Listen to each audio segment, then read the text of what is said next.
किसी प्रियजन को खोना जीवन का सबसे कठिन अनुभव है। ये कहानी हमें सिखाती है कि शोक से उबरने का अर्थ उन्हें भूलना नहीं, बल्कि उन्हें अपने भीतर जीवित रखना है।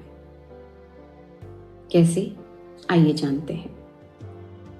एक बहुत बड़ा चित्रकार था जिसकी सफलता के पीछे उसकी पत्नी मूल रूप से उसकी प्रेरणा थी।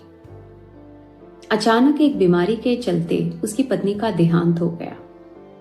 चित्रकार अंदर ही अंदर टूट सा गया। उसने ब्रश उठाना छोड़ दिया और खुद को एक अंधेरे कमरे में कैद कर लिया।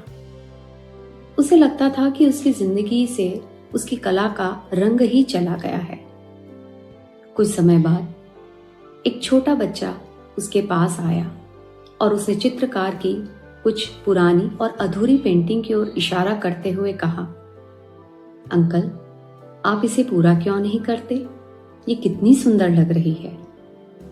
चित्रकार ने बड़े भारी मन से कहा, बेटा, जिसकी वजह से मैं ये रंग भरता था वो अब इस दुनिया में नहीं रही।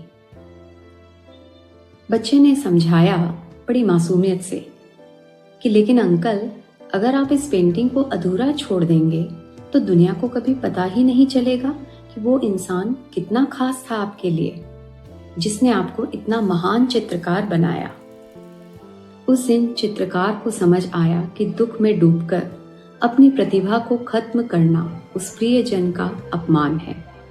उसने फिर से ब्रश उठाया और अब वो दुख के लिए नहीं, बल्कि अपनी पत्नी की विरासत को अमर करने के लिए पेंट करने लगा। तो दोस्तों, कहानी यही कहती है कि मृत्यु अंत नहीं है।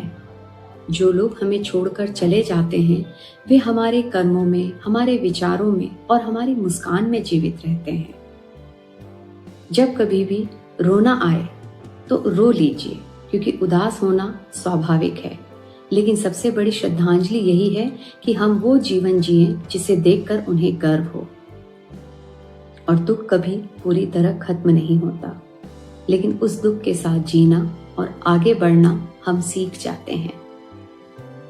इसके लिए हमें कुछ छोटी चीजों पर और ध्यान देना है, जैसे रोना भावनाओं को प्रकट करना कमजोरी नहीं है, ये मन को हल्का करने का सबसे अच्छा तरीका है। उन अपनों की अच्छाइयों को हमें अपनाना है, ताकि इससे हम हमेशा उनके करीब होने का एहसास कर सकें। हर इंसान के ठीक होने की अपनी एक गति होती है, इसलिए कभी भी खुद पर दबाव न डालें। और अंत में इतना ही कहूंगी कि वे अपने सितारा बनकर के आसमान में चले गए हैं, ताकि जब भी हम अंधेरे में हों वो हमें रास्ता दिखा सकें। तो अपना ख्याल रखिए। आज के लिए इतना ही। शुक्रिया।